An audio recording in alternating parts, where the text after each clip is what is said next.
नमस्कार दोस्तों, मैं पवन दुबे आपका स्वागत करता हूं मेरे यूट्यूब चैनल पे। आज का हमारा टॉपिक होगा हिस्ट्री का क्लास 11th का चैप्टर 7। ये पार्ट 4 में लेकर आया हूं आपके लिए और यहां पर हम डिस्कस करेंगे द फर्स्ट प्रिंटेड बुक। आपने जाना पीछे वाले वीडियोज़ में किस तरीके से आर्ट, कल्चर इन सब का उदय हो रहा था, ह्यूमनिस्ट भावना जन्म ले रही थी और इसी के साथ साथ अब आप देखोगे कई सारे बुक्स भी प्रिंट होंगे, प्रिंटिंग का एवोल्यूशन शुरू होगा। ठीक है, तो स्टार्ट करते हैं। The greatest revolution of the 16th century, the mastery of the technology of printing. Printing के क्षेत्र में मास्टरी होगी अब। ठीक है, कब होगी? 16th सेंचुरी में एक क्रांति आएगी, एक रेवोल्यूशन आएगा 16th सेंचुरी में, जिसे कहा जाएगा the mastery of the technology of printing. Printing के क्षेत्र में, छपाई के क्षेत्र में उसमें मास्टरी हासिल की जाएगी। ठीक है, 16वीं शताब्दी में।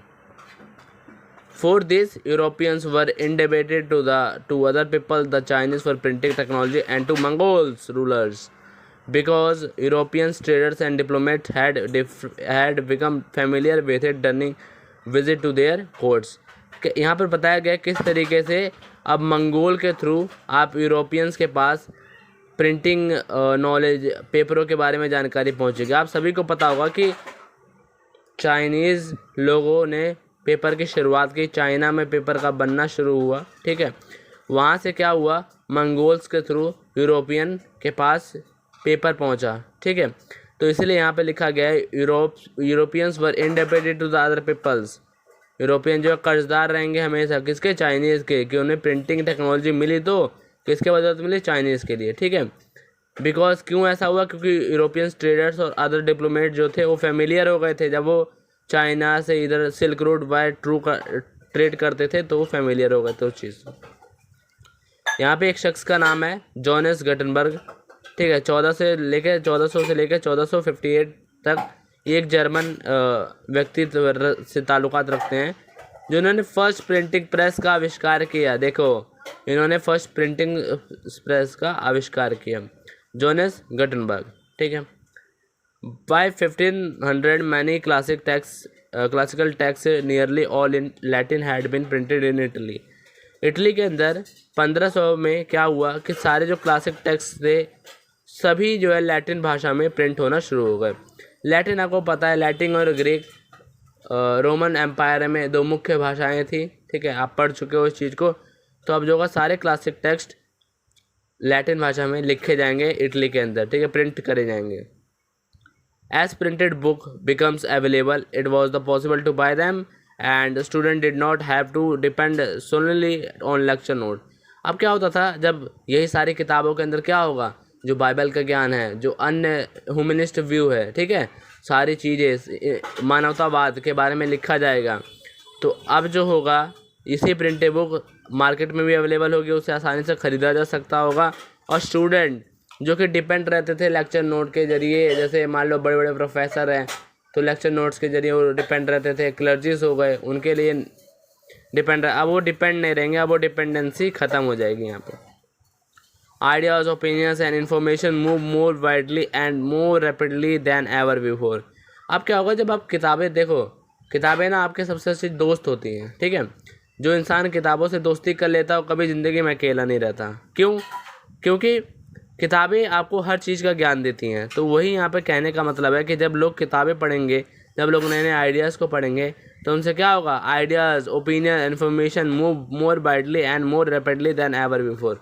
जगह जगह आप देखोगे अब आइडियाज़ फैलेंगे, विचारधारा बदलेगी। ठीक है, the chief reason that the humanist culture of Italy spread more widely across the Alps from the end of the 15th century is that printed book were circulating। कहने का इस लाइन का सिंपल सा मतलब है कि जब अब ह्यूमनिस्ट कल्चर जो इटली का और तेज़ी से और फैलना शुरू होगा, एल्प्स माउंटेन से लेकर, और 15वीं शताब्दी के अंत में वो अलग अलग यूरोप के क्षेत्र ही नहीं पूरी दुनिया में ही बुक के माध्यम से उसका ज्ञान प्रसार बढ़ेगा। तो आप यहाँ देखोगे किस तरीके से बुक जो है ह्यूमन इंटेलेक्चुअल लेवल को डेवलप कर रही है, आगे बढ़ा रही है। ठीक है, आगे देखते हैं। यहाँ पे लिखा है this also explain why earlier intellectual movement had been limited to particular region. कहने का क्या मतलब है, इसीलिए अब आप देखोगे कि अलग अलग मूवमेंट होंगे, ठीक है। पहले क्या होता था, पहले इंसान के पास इतनी बौद्धिक शक्तियाँ नहीं होती थी, इतना वो विचार नहीं, उसका वो दबा रहता था, ठीक है। वो कहाँ दबा रहता था, जैसे आपने थर्ड स्टेट पढ़ा है, फ्यूडल लॉर्ड्स, क्लर्जी, इनके प्रेशर में वो दबा रहता था, ठीक है। उनको नया जीवन जीने का अधिकार ही नहीं होता था, इतना डिप्रेस हो जाते थे। तो यही इस लाइन का मतलब है, this also explain why earlier intellectual movement had been limited to particular region. कुछ रीज़न में ये चीज़ें बहुत ज़्यादा प्रोमिनेंट थी, लोगों उठ के नहीं आ पाते थे। अब बुक की मदद से क्या होगा, ज्ञान प्रसार बढ़ेगा, लोगों का बौद्धिकरण होगा, मतलब बुद्धि उनकी विकसित होगी, तो इस तरीके से वो अब चीज़ों को ज़्यादा अच्छे से समझेंगे, ठीक है। नेक्स्ट हमारा टॉपिक इसी वीडियो में कवर होगा, a new concept of human being. अब इसके कहने का मतलब क्या है, इंसान ह्यूमन बीइंग का नया एक कंसेप्ट डेवलप होगा बुक के ज़रिए, बुक की मदद से। अब इंसान क्या सोचेगा वो आप देख सकते हो, इसमें इस पॉइंट्स में क्लियर होगा, ठीक है। यहाँ पे देखते पहले ओल्ड कंसेप्ट समझ लेते हैं। ओल्ड कंसेप्ट आप सभी को पता है किस तरीके से तीसरे वर्ग का शोषण होता था क्लर्जी और फ्यूडल लॉर्ड्स के द्वारा।